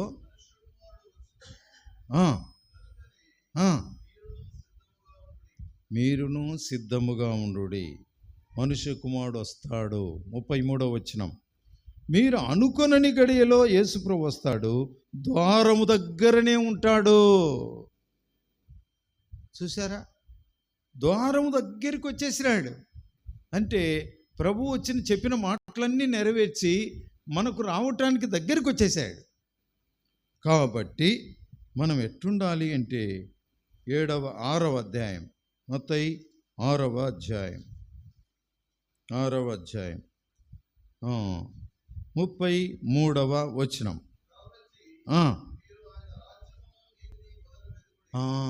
ఆయన రాజ్యము కొరకు జీవించండి కదా. ఆయన రాజ్యం కొరకు. నేను ఎందుకు వచ్చానంటే మీకు చెప్పాల, పుల్లల చెరువు వాళ్ళకు నేను ఎందుకు వచ్చాను అంటే, ఈరోజు నేను వస్తా అంటే నాకు ఒక పిల్ల చనిపోయింది అన్నారు. అట్లుంటుంది మాకు పరిచర్య విస్తారంగా. కాకపోతే వేరే సేవకులకు చెప్పి పోండి నాయన సహాయం చేయండి, నేను ఇట్లా వచ్చానని అప్పగించాను. కాబట్టి ఎందుకు వచ్చాను అంటే, దేవుని పిల్లలు ఆ చిన్న గుహంలో, అంటే ఎక్కడ, హెబ్రోను మందిరంలో ఏమైపోతుంది చెప్పండి, కూడుకోవటములో చాలా కష్టంగా ఉంది. ఆ మందిరం ప్రజలు మీరు వస్తేనే ఆ మందిరం సరిపోవట్లేదు. మందిరం ప్రజలు వస్తేనే, వాళ్ళందరూ వచ్చినా కానీ సరిపోదు కదా. కాబట్టి అంత చిన్న మందిరం. మనం వీబీఎస్ కలిగినప్పుడల్లా ఎక్కడ పెడుతున్నాం? బయట తీసుకొని పెడుతున్నాం. అప్పుడు ఎంతో ప్రార్థన చేసినాం. వచ్చినప్పుడల్లా నేను అనలేదు కానీ ఉన్నట్టుండి మందిరం ఆంటీ చెప్పింది. ఆంటీ అంటే అక్కగారు ఏం చెప్పారంటే, ఆమె నా భార్య ఏం చెప్పిందంటే, బుజ్జిబాబు ఇది జరుగుతుంది కదా, బుజ్జిబాబు బ్రదర్ నువ్వు ప్రార్థన ఎందుకు చేయకూడదు ఈ స్థలం కొరకు అన్నది. ఎందుకు చేయకూడదు? మనం ఎందుకు ప్రార్థన చేస్తే దేవుడు ఏదో ఒకటి రోజుల్లో ఇస్తున్నాడు అనేది, అంతే కదయ్యా. నేను ఎత్తలేదు కానీ, ఎందుకంటే ఎంత సామర్థ్యం ఉందో తెలియదు కదా అని అనేసింది ఆంటీ, అనేసింది అక్కగారు, అనేసింది. అంటే అవును బుజ్జిబాబు నిజమే, ప్రార్థన చేస్తే దేవుడు ఏదో విశాలత కలిగిస్తాడు కదా ఇరుకులో నుండి. అంటే ప్రభు ఆశ్చర్యం ఏంటంటే, మనకు ఇంకొంచెం దగ్గరగానే, అంటే కొంచెం దూరంలోనే, కొంచెం అక్కడి నుంచి దగ్గరగానే అదే రోడ్లోనే దేవుడు దయ చూపించాడు. 26 సెంట్ల స్థలం ప్రభు ఎవరికి ఇవ్వకుండా ఎత్తిపెట్టారు దేవుడు. ఈరోజు అది చిన్నగా రాసి మన చేతిలో 1,00,000 పెట్టి వచ్చినాం. ఇప్పుడు అది ఇంత పని ఉదయం నుంచి మాకు రెస్ట్ ఏం లేదు, కూర్చొని నేను అక్కడ కూడా అంత పరిచర్య చేసి ఇచ్చిన కాబట్టి కాలు పట్టుకునేది. ఎక్కడ విజయవాడ ట్రైన్లో కాలు అడుగు పెట్టాలంటే కష్టంగా ఉంది. నేను చెప్పినాను, అరే సూట్ కేసు పట్టుకొని నడుస్తానని నడిచాను మీ కొరకు. నడిచిన తర్వాత ఒక ట్యాబ్లెట్ వేసుకుంటే రాత్రి కొంచెం వదిలింది నొప్పి. ఇప్పుడు ఈ అదుర్లకు మళ్ళీ ఏమవుతుందో తెలియదు, అట్లుంటుంది మా పరిస్థితి. ఎందుకు చెప్తానంటే అది అడ్వాన్స్ ఇచ్చాం. మీరు కూడా భారం కలిగి పుల్లల చెరువులను మీ బాధ్యత చూపించాల. ఈసారి వస్తే నేను అడుగుతాను, మీ వంతు ఏమాత్రం అక్కడ సమర్పించుకున్నారో, ఎంత త్యాగం చేశారో తెలియాల. మేము చెప్పినాం, ఎవరికైనా భూములు ఉంటే ఆ భూములు కూడా మనము ఏం చేయొచ్చు, భూములు ఏం చేయొచ్చయ్యా, ఏం పేరు అంటారు వాటిని, భూములు దేనికన్నా దీనికి పెడితే క్రాప్ లోన్ కింద, క్రాప్ లోన్ అవి పెడితే కొంత ఇస్తారు. కాబట్టి ప్రభు పందిరం కొరకు, దేవుని పిల్లల కొరకు మనం ప్రభు వచ్చినాడు అనుకోండి, అన్నీ వదిలిపెట్టిపోవాల్సిందే. ఆయన పనికి ఇచ్చినామనుకో అది. కాబట్టి ఇక్కడ ఏమంటాడు, మీరు ఆయన రాజ్యమును నీతిని చెప్పండి, వెతకండి. ఆయన రాజ్యము కొరకు మీరు కష్టపడండి. అంటే మన ఇంటి కొరకే, మన కొరకే, మన పిల్లల కొరకే, మన కొరకే. నీకేం బహుమానం ఉంటుంది పరలోకములో? నీకేమీ ఆస్తి ఉంటుంది పరలోకములో? పరలోకానికి పోతానే నా నామము నిమిత్తము గిన్నెడు చెప్పండి చల్లని ఇచ్చిన ఫలితము పోగొట్టుకోరు. నా నామం కొరకు, మీ కొరకు కాదు. మీరు బతకటానికి ఇచ్చుకుంటే అది మీకు బహుమానం కాదు. కాబట్టి ఆయన రాజ్యము కొరకు, ఆయన నీతి కొరకు. అందుకోసమే అక్కడి నుంచి పురుషోత్తమను కూడా రమ్మనేది అందుకోసమే, మీకు పరిచర్య చేయడానికి సహాయపడ్డాడు. అదే సమయంలో అందరం కూడుకొని మాట్లాడి డిసైడ్ చేశాము. కాబట్టి నేను ఏం గుర్తు చేస్తానంటే, ఆయన రాజ్యమును గురించిన ఆలోచన నీకు ఉంటేనే బహుమానం, నీకు ఉంటేనే. లేకపోతే ఏముంది చెప్పండి? ఆయన రాజ్యమును ఎతకకపోతే భార్య పండుకున్నాడు అనుకున్నది, ఉదయం లేయి బ్రదర్, లేయి అంటుంది. లేదు, ఆయన ఎప్పుడు పోయినాడు చూసారా? 48 ఏళ్ళ ఆయన, పేరు చైతన్య. మా దగ్గర జరిగిన సంఘటన ఇది, ఊహ కాదు. లేయి అంటే లేచినాడు, పోయినాడు. ఎప్పుడు పోయినాడు? గాల్లో అంటే రాత్రి పనుకున్నప్పుడు. ఎక్కడ గుండె పట్టుకొని ఎప్పుడు చనిపోయినాడో లేమంటే లేలే. అయ్యో చనిపోయినాడని పంపిస్తే పోతే ఇంకేమింది, చనిపోయినాడు. చూసారా? మనుషుల ప్రాణం ఏ పాటిది, అంతలో కనబడి అంతలో అయిపోయో ఆవిరి. ఈ ఆవిరి ఉండగానే కదా, ఎంతసేపు ఈ ఆవిరి ఉండగానే నువ్వు దేవుని కొరకు, ఆయన రాజ్యం కొరకు నీ వంతు ప్రయాసపడాలి. నీ వంతు నువ్వు ప్రయాసం చెల్లించాల, క్రయం చెల్లించాల. అప్పుడు ఏమవుతుంది? దేవుడు నీకు ఇచ్చే బహుమానం పరలోకములో దాచిపెడతాడు. గిన్నెడు సలనీళ్ళు ఇస్తే ఫలితం పోగొట్టుకోరట. దేవుని నా కొరకు, దేవుని సేవకులని, దేవుని ప్రజలని, దేవుని ఇళ్ళని, దేవుని స్థలమని గిన్నెడు సలనీళ్ళు ఇస్తే ఫలితం పోగొట్టుకోరు. కాబట్టి ఆయన అన్నాడు, ఇంకేమంటాడు? అప్పుడు అవన్నీ మీకు అనుగ్రహించును. మనం ఎట్టుంటామంటే రేపటిని గూర్చి చింతింప, రేపు ఏమవుతుందో, రేపు ఏమవుతుందో. దేవుడు అంటాడు, రేపేం వారం? ఎక్కడున్నారు? మంగళవారం. పిల్లలు వెంటనే చెప్పాలి, మంగళవారం మన గురించి దిగులు పడాలంట. చూడండి అన్నమాట, మంగళవారం రేపటి దినము దాని సంగతులను గురించి చింతించాలా. మంగళవారం అనుకోవాలంట.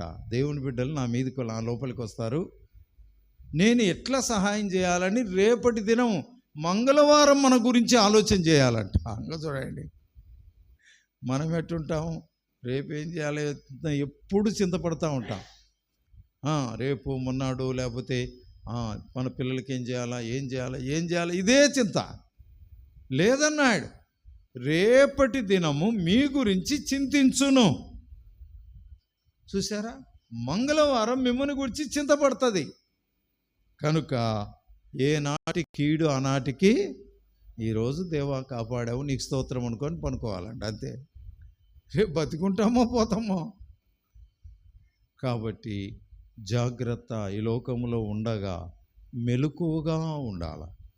ఎట్లెట్లుండాలా? తిండిపోతులముగా ఉండకూడదు, తర్వాత మత్తులముగా ఉండకూడదు, మూడోది ఐహిక చింత ఉండకూడదు, తర్వాత దేని గురించి మనము చింత పడకూడదు, దేని గురించి మనము చింత పడకూడదు. అయితే ఆయన రాజ్యమును నీతిని వెతకాల. ఆయన రాజ్యమును నీతిని వెతికి ఆయన కొరకు మనం ఎట్టుండాలంటే, చూడండి, ఇది మార్క్స్ వార్త 13వ అధ్యాయం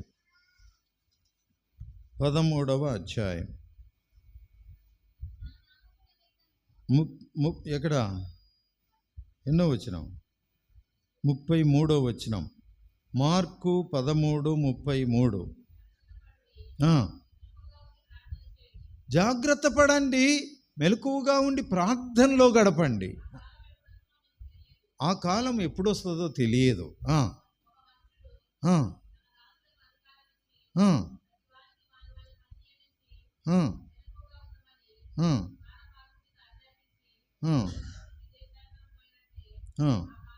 ఆ కాలం ఉండును. ఇంటి యజమానుడు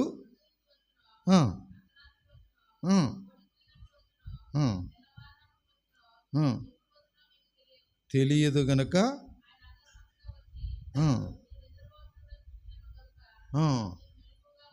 మీరు నిద్రపోవుచుండుట, నిద్రమత్తు, నిద్ర ఆలోచనలు, నిద్ర తలంపులు అంటే మత్తుగా ఉండే జీవితం పనికిరాదు. మెలకువగా ప్రార్థనలో ఏదైనా మెలకు వచ్చింది వెంటనే మోకరించి, లేదా కూర్చొనైనా, మోకరించలేని వాళ్ళు కూర్చొనైనా ప్రార్థన చేయాలి.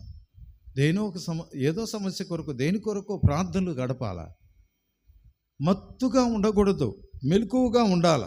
అప్పుడు మెలకువగా ఉండి ప్రార్థన చేసినప్పుడు చూడండి, ప్రార్థన చేస్తే మత్తయి 24 ప్రార్థన చేస్తే ఏమవుతుంది అంటే, మెలకువగా ఉంటే ఏమవుతుంది చూడండి.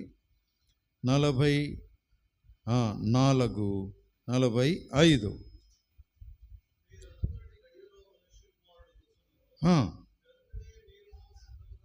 మీరును సిద్ధముగా ఉండుడి.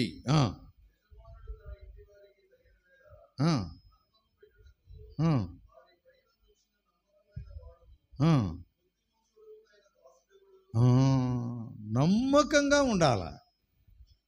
బుద్ధిమంతులైన, బుద్ధి కలిగిన స్త్రీలు నూనె పట్టుకొని ఏం చేశారు? సిద్ధపడి ఎదురు చూశారు. వాళ్ళేమో నూనె పట్టుకొని వచ్చారు కానీ సిద్ధపాటు లేదు, అందుకోసమని నూనె లేదు. నూనె అంటే పరిశుద్ధాత్మ నడిపింపు లేదు. కాబట్టి ఇప్పుడు ఏంటంటే, ఎవరైతే సిద్ధంగా ఉంటారో, నమ్మకంగా ఉంటారో, బుద్ధిమంతులుగా ఉంటారో వారు ఏమవుతారు? 47వ వచనం. యావత్ ఆస్తి మీద వానిని ఉంచును. 46లో అంటాడు, ఆ దాసుడు ధన్యుడు. కాబట్టి ఆ దాసులు ధన్యులు. ఎవరు మెలకువగా ఉంటారో, ఎవరు ప్రార్థనలు ఉంటారో, ఎవరు జాగ్రత్తగా ఉంటారో. పైన అంటాడు, వారు కన్నం వేయనియ్యరు. 43వ వచనం అంటాడు, మెలకువగా ఉండి కన్నము వేయనియ్యరు. కన్నం అంటే ఆత్మీయ జీవితంలో, కన్నం అంటే ఏంది? రంధ్రం పడింది. ఆత్మీయ జీవితంలో నష్టపోరు అని అర్థం. కాబట్టి ఆత్మీయ జీవితంలో నష్టం తీసుకురాకుండా వారు ఎంతో మెలకువగా ఉంటారు. మెలకువగా ఉండాలి. అందుకోసమే మనము ప్రభు ఎప్పుడు వచ్చునా అని కనిపెట్టుకుని వారుగా ఉండాలి. అప్పుడు ఏమవుతుంది? మనం చదివిన భాగానికి వస్తాం. ప్రకటన గ్రంథం 1వ అధ్యాయం. ప్రకటన గ్రంథం 1వ అధ్యాయం దయతో 3వ వచనం చదువు. సమయము సమీపించింది గనక దేవుని వాక్యము చదవలేకపోతే వినటంలో, చదువు రాదు కొంతమందికి, వినాల. కాబట్టి చదివేవారు చదవాల. ఎందుకంటే వాక్యమును గొప్ప చేశాడు. అన్నిటికంటే ఏంటంటే గొప్ప చేసిన వాక్యం మన చేతిలో పెట్టాడు. వాక్యాన్ని మనం ఘనహీనంగా ఎంచకూడదు. అది 138:2 అంటాడు కీర్తనలో, వాక్యం అన్నిటికంటే గొప్పది, నామము కంటే గొప్పది. ఇంత గొప్ప నామం మన చేతుల్లో పెట్టి గొప్ప వాక్యం ఇచ్చి చదువుకోండి అంటే ఇది లేదు. సెల్ ఫోన్ మాత్రం గంటల తరబడి చూస్తాం కదా. ఎక్కడ చూసినా సెల్ ఫోన్ కదా. వాక్యానికి సమయం ఇవ్వటం లేదు, కుటుంబ ప్రార్థనలకు సమయం ఇవ్వటం లేదు, దేవుని సన్నిధిలో గడపటం లేదు. కాబట్టి మనము జాగ్రత్త. అందుకోసమే వాక్యమును ఘనపరుస్తే, ఉదయం గుర్తు చేసుకున్నాం, అది నిన్ను హెచ్చించును. వాక్యమును ఘనపరుస్తే అది నిన్ను ఘనతలోనికి తీసుకొని వస్తుంది. వాక్యం ఇచ్చిస్తే కిరీటం తీసుకొస్తుంది. వాక్యం ఇచ్చిస్తే అది నీకు జీవంగా మారుతుంది. కాబట్టి వాక్యమును హెచ్చిస్తే అంతకంతకు వర్ధిల్లుదరు.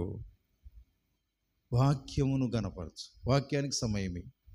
కాబట్టి వాక్యము చదువుతూ ఉండాల. తర్వాత వాటిని వినాల, ఇందులో వ్రాయబడిన సంగతులు గైకొనాల. అప్పుడు ఏమవుతుంది అంటే 5వ వచనం చివరి భాగం, కృపా సమాధానములు మీకు, వారికి కృప దొరుకుతుంది, సమాధానం దొరుకుతుంది. వాక్యానుసారంగా జీవించిన వారికి కృప దొరుకుతుంది. వారు ఏ పరిస్థితుల్లోనే కృపను గురించి ఉదయం అది కూడా ధ్యానించాం. కాబట్టి కృప ఆవరిస్తుంది, కృప మేలు చేస్తుంది, కృప నిరంతరం ఉంటుంది. ఈ కృప నిన్నేం చేస్తుందంటే కదలకుండా చేయను కృప అంటాడు దావీదు. ఎన్ని చెప్పిన మాటలు. దేవుని కృప నిన్ను ఆవరిస్తుంది, అమూల్యమైన కృప. కాబట్టి ఈ కృపలో అంతకంతకు నువ్వు వర్ధిల్లుతావు. కనుకనే అందుకోసమే అన్నాడు పౌలు అంటాడు, నేనేమై ఉన్నానో దేవుని కృపే. ప్రయాసపడినది నేను కాదు కానీ నాకు తోడయ్యున్న దేవుని కృపే. కాబట్టి కృప. అంతేకాదు 6వ వచనములో, ప్రభు రక్తములో ప్రేమించి రక్తం వల్ల కడగబడినప్పుడు మనని ఒక రాజ్యముగా చేశాడు. 6వ వచనం చివరి భాగంలో రాజ్యముగా చేశాడు. మనమే దేవుని రాజ్యం. ఎవరో కాదు, ఏమ్మా, మనమే దేవుని తూగుడు వస్తుంది పాపం రాజ్యం. మాకు కూడా కొద్దిసేపు మాకు కూడా తూగుడు వస్తుంది, ఎందుకు మిమ్మల్ని చూసి. కాబట్టి జాగ్రత్త. కాబట్టి ఏమంటాడు, మనమందరం ఎవరమంట, దేవునికి రాజ్యం. 7వ వచనం చెప్పాడు, ఇదిగో మేఘారుడై వచ్చుచున్నాడు, ప్రతి నేత్రం ఆయనను చెప్పండి చూస్తుంది. ప్రతి నేత్రము చూడబోయే దినాలు వస్తున్నాయి. ప్రతి నేత్రం అంటే సచ్చినోళ్ళు కూడా లేస్తారు. ఏ ఒక్కటి విడిచిపెట్టాడు. బైబిల్లో ఉంది, ఏ ఒక్కటి విడిచిపెట్టాడు, ఏ ఒక్కటి మరిచిపోడు ఆయన. ఏ ఒక్కటి కూడా విడిచిపెట్టాడు, అన్నిటి తీర్పుకై నిలబెడతాడు.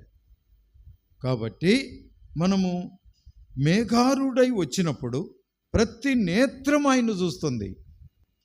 అందులో ఆయన పొడిచిన వారును చూస్తారు. పొడిచిన వారు, ఆయన గాయపరిచిన వారు, ఆయన్ను హింసించిన వారు, ఆయన వ్యతిరేకంగా మాట్లాడిన వారు, ఈ దినాల్లో క్రైస్తవులను హింసిస్తున్నారు, వారు కూడా చూస్తారు. భూజనులందరూ చూస్తారు. వారందరూ ఏం చేస్తారు, రొమ్ము కొట్టుకుంటారు. అయ్యో, యేసు ప్రభు అంటే క్రిస్టియన్ మతానికి సంబంధించినవాడు అనుకుంటేమే. ఆయన యేసు ప్రభు సర్వానికి అధిపత్య, సర్వలోకానికి రాజు ఆయనేనా? అయ్యో, మేము యేసు ప్రభువును గురించి ఎంతగా మేము వేరు విధంగా భావించాం అని అయ్యో అని ఏం చేస్తారంట, రొమ్ము కొట్టుకుంటారట. ఇప్పుడు నేను 2 మాటలు చెప్పి ముగిస్తాను. ఏంటంటే, ఎందుకు రొమ్ము కొట్టుకుంటారు అని అంటే, ఏదైతే వారు జీవింపజేశాడో, జీవమును గూర్చి, తర్వాత వారికి ఏదైతే కనబడుతుందో, ఇప్పుడు సూర్యుడు ఉన్నాడు, ఎక్కడి నుంచి పుట్టాడు? చంద్రుడు ఉన్నాడు, ఎక్కడి నుంచి పుట్టాడు? తర్వాత ఈ యొక్క భూమి ఉంది, తన చుట్టూ తాను తిరిగి వచ్చినప్పుడు ఒక రోజు అంటాం. అరే ఎట్లా తిరుగుతుంది, ఎట్లా మనం బ్యాలెన్స్గా ఉన్నాం? ఇవన్నీ చూస్తే ఏ జ్ఞానానికి సరిపోదు. మనుషులు అనుకుంటున్నారు మన వల్లనే కలిగింది, మనమే చేస్తేనే దేవుడు అని. దేవుని ఏం చేశారమ్మా? నిర్లక్ష్యము చేశారు. అందుచేతనే ప్రభు ఏం చేశాడంటే పరలోకానికి పోయాడు. పరలోకానికి పోయి పైనుంచి ఆయన బూర తీసుకొని మధ్యాకాశానికి వస్తాడు. బూర తీసుకొని దేవుని బూరతో వస్తాడని రాయబడింది బైబిల్లో. ఆయన బూర ఊదుకుంటూ వస్తాడు. ఎందుకు ఆయన బూర ఊదాలా? నా గొర్రెలు ఆయన గొర్రెలు ఆయన స్వరం వింటాయి కాబట్టి మధ్యాకాశం వరకు బూర ఊదు. మధ్యాకాశం నుండి దేవదూతలు ఊదుకుంటూ వస్తారు భూమి మీదకి. ఎందుకు అంటే మధ్యాకాశంలోనికి సంఘం ఎత్తబడింది. యేసుప్రభు దగ్గర 7 సంవత్సరాలు మధ్యాకాశంలోకి వెళ్ళిపోతారు. ఈ మట్టి శరీరం ఏమైపోద్ది? మహిమా శరీరంగా మారుతుంది. క్షయమైన శరీరం అక్షయమైన శరీరంగా మారిపోద్ది. ఎప్పుడు ఎంతసేపు? క్షణములో కదా. చిన్న చెవు దెబ్బ తగిలిందనుకో, డాక్టర్ కావాలని అడిగిపోతే ఆ డాక్టర్ పలకడు, చాలాసేపు కూర్చోవాలా. ఎంతసేపు అంటే ఆ డాక్టర్ వచ్చి చూసి మళ్ళీ మనకి ఇంజక్షన్లు వేసి, ఒకవేళ ఆపరేషన్ అయితే కుట్లేసి ఇంత చేస్తాడు. మన శరీరము యేసుప్రభు వచ్చిన వెంటనే పుటక్కున మారిపోద్దట. కళ్ళు తెరిచే లోపే మారిపోతారట. చూసారా? దేవుని శక్తి అది. మారిపోతారు. అందుకోసమే ఆ మధ్యాకాశములో ప్రభుతో కలిసి భూమి మీదకి వస్తారు. భూమి మీదకి రాకముందు పాత్రలు వేస్తాడు. పాత్రలు వేసినప్పుడు సూర్యుడు నల్లగా అయిపోతాడు. చిన్న రహస్యం చెప్పి ముగిస్తాను, ఎక్కువసేపు వద్దులేండి. మీకు నిద్ర వస్తుంది, మాకు నిద్ర వచ్చేటట్టుంది. కాబట్టి పైనుంచి పాత్రలు వేస్తాడు. పాత్రలు వేస్తానే సూర్యుడు నల్లగైపోతాడు, చంద్రుడు ఎర్రగైపోతాడు. భూమికి ఏముండదు చెప్పండి? ఏలుతురు ఉండదు. అప్పుడు లోకమంతా ఎట్టుంటుంది?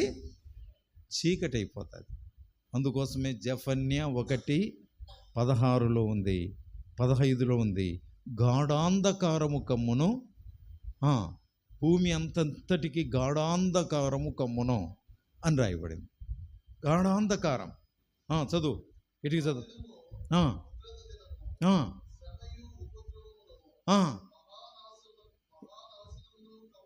ఏమ్మా? మహానాశనము, ఉగ్రత కమ్మే దినం, మహానాశనము గమ్మే దినం లోకానికి. అంధకారం వచ్చే దినం. అంధకారం అంటే చీకటి.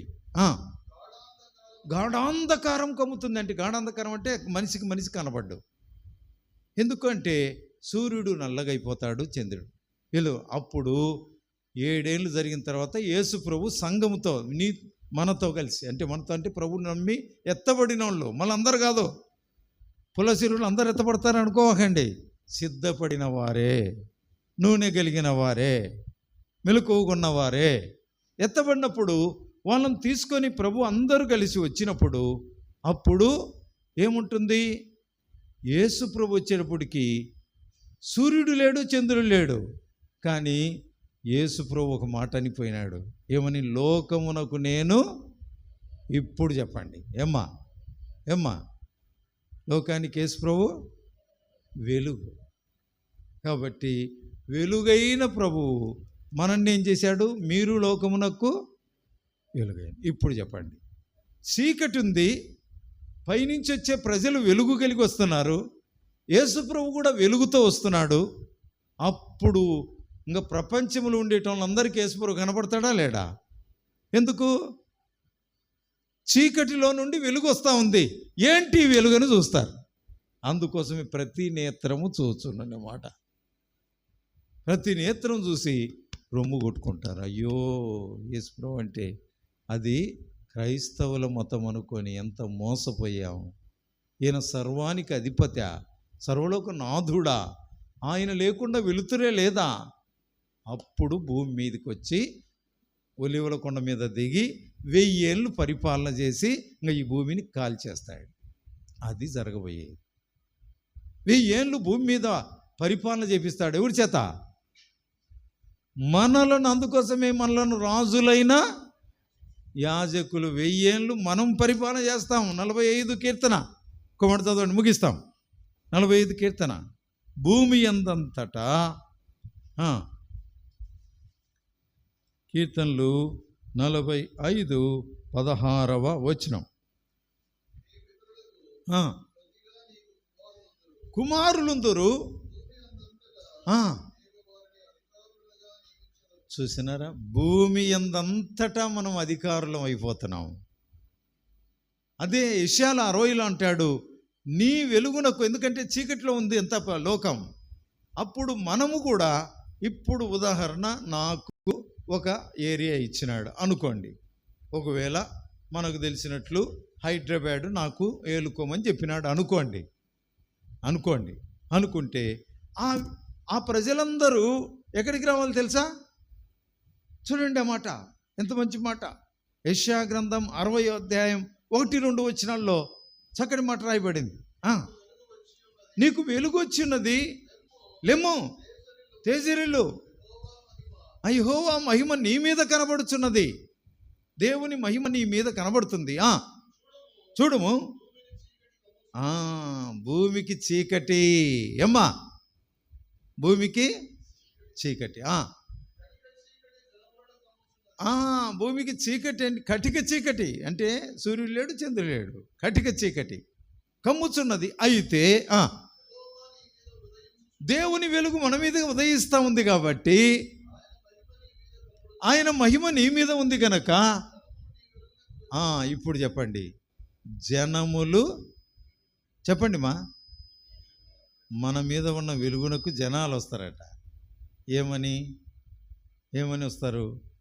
అయ్యా, మీరు దేవుని దాసులు, మీరు రాజులైన యాజక సమూహం అని వచ్చి రాజులు వస్తారంట.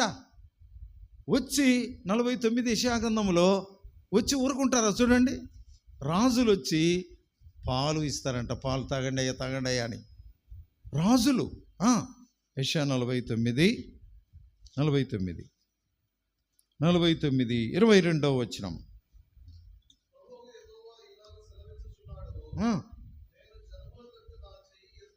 జనముల తట్టు నా చెయ్యెత్తుచున్నాను,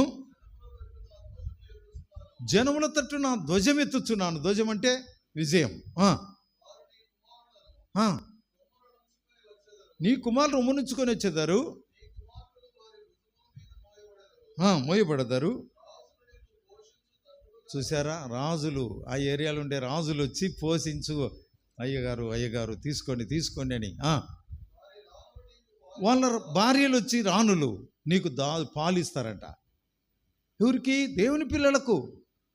అప్పుడు ఎందుకు? మనకు మహిమా శరీరాలతో వాళ్ళని వెళ్తాం. మనకు వెలుగుంది, వాళ్ళకి వెలుగు లేదు.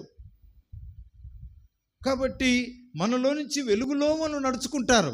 జనములు నీ వెలుగునకు వచ్చేదారు, రాజులు నీ ఉదయకాంతికి వచ్చేదారు అని 60లో చదివాం. కాబట్టి ఇక్కడ రాజులు వచ్చి భూమి మీద నీకు సాగిలపడి నమస్కారం చేస్తారు. చూసారా? మనం ఇప్పుడేమో ఏమి తెలియనట్టు ఉండం. రేపు మనం రాజులమవుతాం, మనం రాణులమవుతాం. చూసారా? ఇప్పుడు ఏమి తెలియదు. మనం పాపం ఉండి తిండి తినక కష్టపడి, రేపు రాణులు మనమే అంటాడు. కిందికి వస్తే, నీ పాదముల ధూళి నాకెదరు. చెప్పండి, పాదముల ధూళి ఎందుకు నాకోవాలా? మనము ప్రభువు దగ్గర మధ్యాకాశానికి పోయి దిగొచ్చినాము. మహిమా శరీరాలు, మన కాళ్ళకు మట్టి అంటదు. కాబట్టి మన పాదములు దొరికితే చాలు వాళ్ళకు నాక్కుంటారట, ముద్దు పెట్టుకుంటారట. నీ పాదముల ధూళి నాకు దూరనింది. చూడండి, చూసారా? అంత అధికారము దేవుడు తన ప్రజలకు ఇవ్వబోతున్నాడు. పుల్లల చెరువులో ఉన్నంత మాత్రాన్ని నిన్ను మర్చిపోడు. అయితే నువ్వు మెలకువగా ఉండాలి, మత్తుగా ఉండద్దు, ఐహిక చింతలు పెట్టుకొని దేవుణ్ణి ఇడిచిపెట్టద్దు. దేవుడు నీ గురించి ఆయన బాధ్యత వహిస్తాడు. మెలకువగా ఉండాలా, మెలకువగా ఉండాలా. ఆయన రాజ్యమును నీతిని వెతికే బిడ్డవుగా ఉండాలి. ఆయన వాక్యమును వింటూ ఉండాలి. ఆయన వాక్యం చదువుగలిగితే చదువుతూ ఉండాలి. అప్పుడు దేవుడు ఆయన రాజ్యమునకు ఆయన స్వరము వినే గొర్రెలు, నా గొర్రెలు నా స్వరము విను. రండి పురుషోత్తం.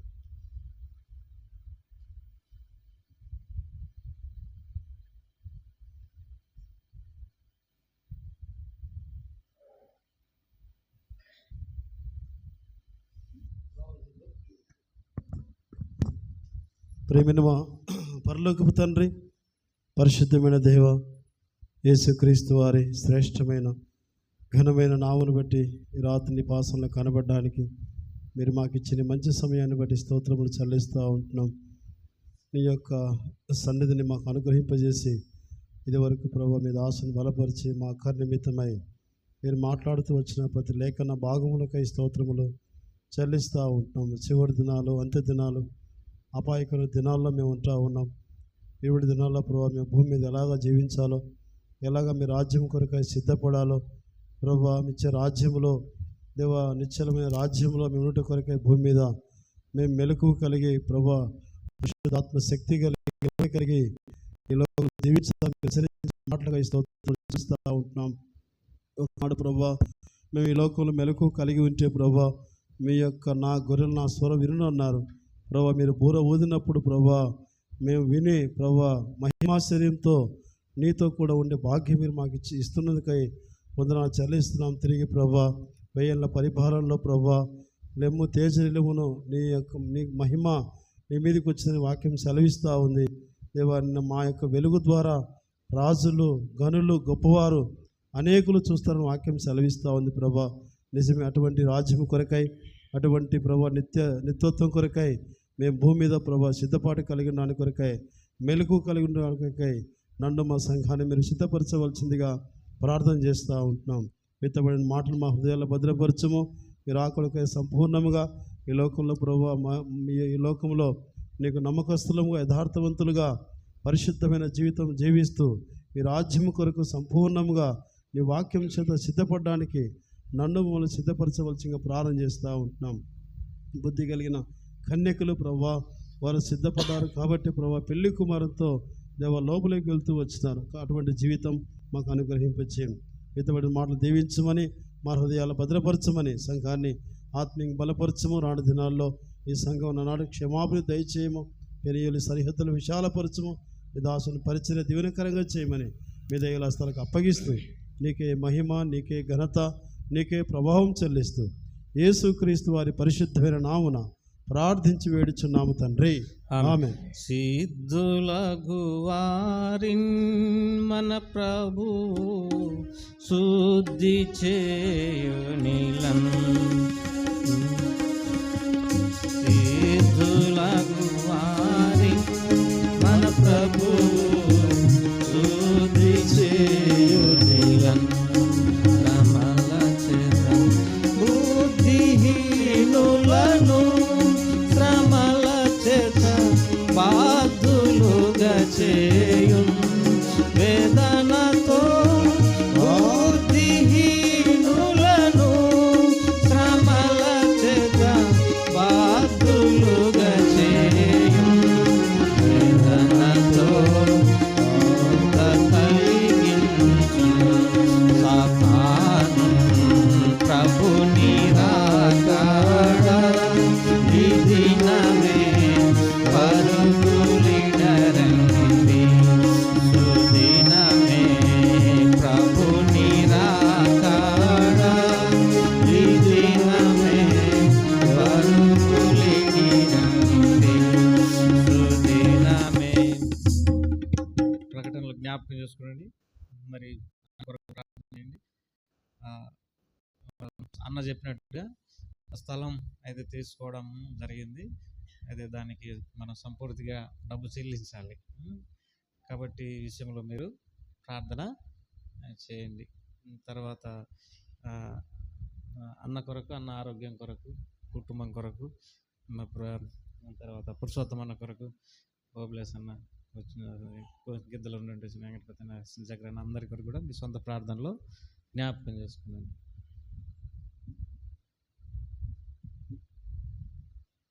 మన తండ్రి అయిన దేవుని ప్రేమయు, మన ప్రభువైన యేసుక్రీస్తు వారి కృపయు, పరిశుద్ధాత్మ దేవుని సన్నిధి మనకును లోకములో తెల్లిన పరిశుద్ధులందరికీ, ప్రత్యేక పుల్లల చెరువులో ఉండే దేవుని బిడ్డలందరికీ ఇప్పుడు ఎల్లప్పుడు ఆయన రాకడ వరకు తోడై ఉండును గాక. గొప్ప దేవుని యేసు ప్రభుకే, రాజుల రాజైన యేస్వామికే, పుల్లల చెరువు ప్రజలను ప్రేమించి ప్రాణం పెట్టిన యేస్వామికే, తోడుగా ఉన్న యేసు ప్రభువుకే. ఏ మందిరం పేరు ఇది? పెనుయేలు నివాసి ప్రవేశమసేకి హల్లెలూయా. హెబ్రోన్ నివాసి ప్రవేశమసేకి హల్లెలూయా. హెబ్రోన్ మర్చిపోకండి, అది అక్కడ అన్నీ జరగాలి. కాబట్టి మీ వంతు మీరు కూడా ప్రార్థన చేయండి, ఏదైనా సమర్పించుకోవడానికి ప్రయత్నం చేయండి. ఎందుకంటే అక్కడ అన్నీ పెద్ద పెద్ద మీటింగ్స్ అన్నీ జరగాల. కాబట్టి మీ ప్రార్థనలో మీ వంతు, మీ సమర్పణ కనబడాలి. Praise the lord.